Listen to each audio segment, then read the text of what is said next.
It is Sunday, the 17th day of July 2011. Welcome to Sharplens, your #1 investigative human interest magazine program on TV.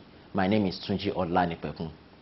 Today, we have two major stories for you, which was the fallout of last Sunday's heavy downpour in Lagos State. Now, it was a very serious case. We have the report for you from Aburu area of Iyanoipaja, as many people lost their valuables, millions in properties, everything. Also, we are at Ifakogbagada, also where some people find it very difficult to even stay in their house. In fact, they were using pumping machine to pump water out of their residence. And from the Agege axis, we have another pathetic story of a woman who lost her child while trying to escape the flood. It is a very interesting package today, or let me say, very pathetic package today, depending on how you see it. Just stay with us. I'll bring you the details just after this break.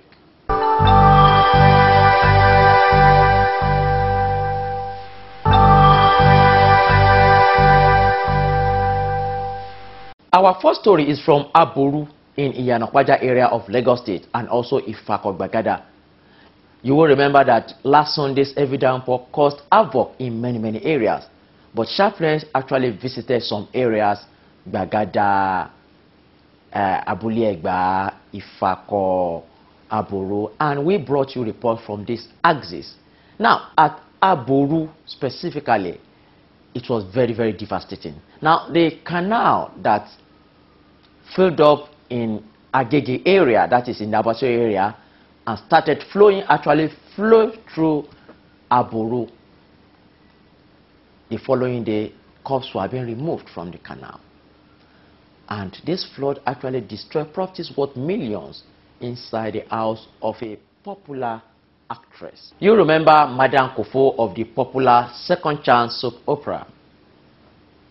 It was a very pathetic case, as her house became literally river while our properties were just flowing in water.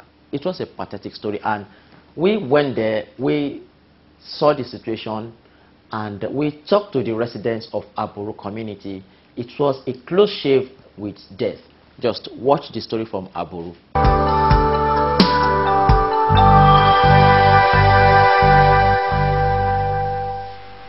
Lagos State, Center of Excellence, State of Aquatic Splendor, the economic hub of Nigeria, and one of the world's new emerging megacity. Welcome to Lagos, the state that is walking and sinking. The flood of July 10, 2011 not only bears testimony to the fact that Lagos is under the siege of flood, but also that both the federal and state governments are helpless as far as Lagos flood is concerned. A normal Sunday just like any other one, but a Sunday accompanied with a disaster rain. The heavy downpour, which lasted about 10 hours, left many Lagosians stranded, demolished houses, washed away properties, damaged roads, and eventually claimed about 12 lives in Lagos State. Mrs. Abiola Atonda, the popular Madame Kofo in the Second Chance soap opera, was one of the victims of Sunday's flood. According to her, just like thousands of Nigerians, she lost fortune to the flood. If you think this is a drama or acting, you are wrong. This is the reality of life.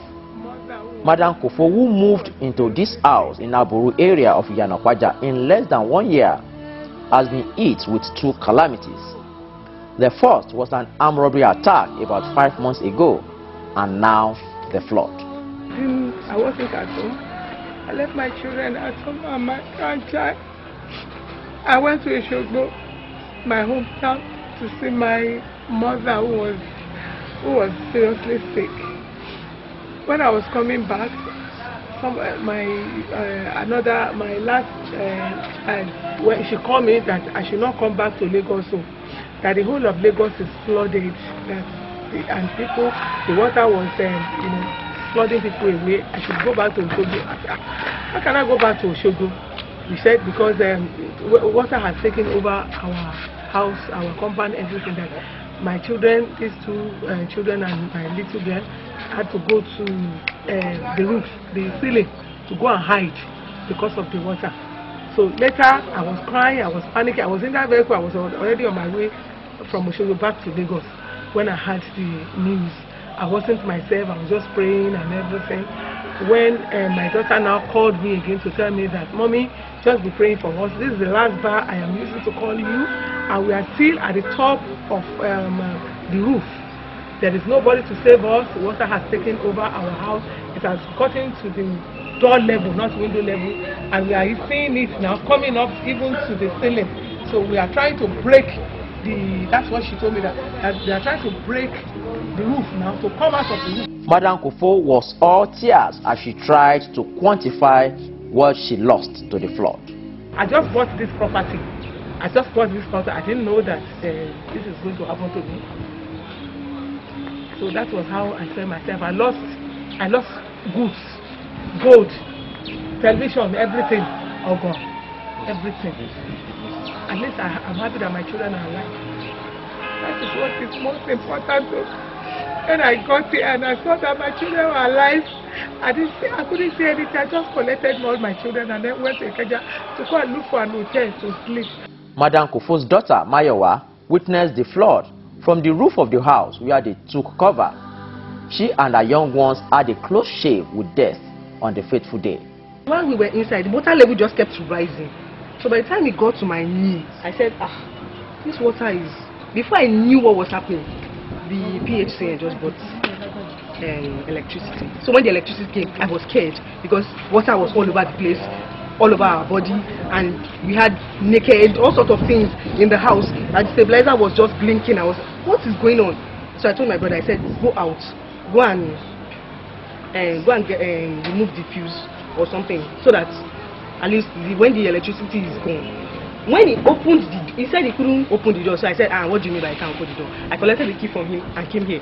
When I opened the door, the water was so heavy, so strong that it took both of us having to lean on the door to lock it. So when we locked the door, we went back inside. You cannot imagine that even at that minute, we still were thinking that, okay, the water is so much, well, we have to chill, let it come out, because there was no way for us to come out. While we were inside, all of a sudden, this water just came from nowhere. We didn't even understand. The water just came from nowhere. When it came, it started breaking open started opening the doors, the windows, coming, seeping into every angle. We were so scared. But just thank God that my brother was able to keep his head, because I already panicked. I thought I was going to die. At the end of the day, my brother had to use his fist to break open the ceiling. Then all of us went into the ceiling. At that point, we were standing inside the wardrobe because we just couldn't stand. We couldn't stand. The water was way above our head. So we had to go into the ceiling. When we got into the ceiling, that was another story entirely, because we were scared, because the rain kept on falling. So we thought the water was still coming up. So by then, I took my phone. I called my mom. I called people. I said, well, if this water comes up here, this is the end. I said, okay, this is the end now. I just didn't know. So later, we started looking down because the ceiling bulbs had broken. So we were looking down and we saw that the water has started coming down. While Madam Kufo is still counting her loss, she has one appeal to the Lagos State government. I am begging them in the name of God that they should please come to my aid. I've come to the aid, not only me, of all the people affected, that they should come to their aid, because this is a loss that we cannot quantify what has lost. I have lost my treasures, these treasures that was lost in this place. A lot of things that we cannot even remember now. My passport, my international passport, and all the rest of it are gone. My children's passports, everything are gone. Where do I start from? Where do I start from? I don't understand. I don't understand. Some of those affected in the area told Sharplens that they have never witnessed a flood like this. Not only Aburu community experienced flood, Bagada, Bariga, Akute, Shomolu, and many other areas in Lagos State also had similar experience. Sharplens visited Ifakok Bagada, where the flood also held sway on Sunday. At Joke Salako Street, Nuruddin Street and Fred Close were among several streets worst hit by the flood. This 76-year-old man was busy using pumping machine to get rid of the water from his living room when sharpless visited. All his properties were soaked in the rooms. Adjoining street was not in any way better. Some residents were still draining water out of their apartments when sharpless visited. Salem Foundation Church was not spared in the flood's rage. The Lagos State Governor Raji Fashola, while on inspection of affected areas, commiserated with those affected and explained that his government is doing its best to minimize the havoc the rains of this year will cause. He also advised Lagosians to be proactive on the matter and ensure that deaths are not dumped in the drains. Fashola also advised those living in areas prone to flood to leave to avoid any more casualty. He promised that his government will ensure that the canals are not blocked and called on Lagosians to cooperate with the government.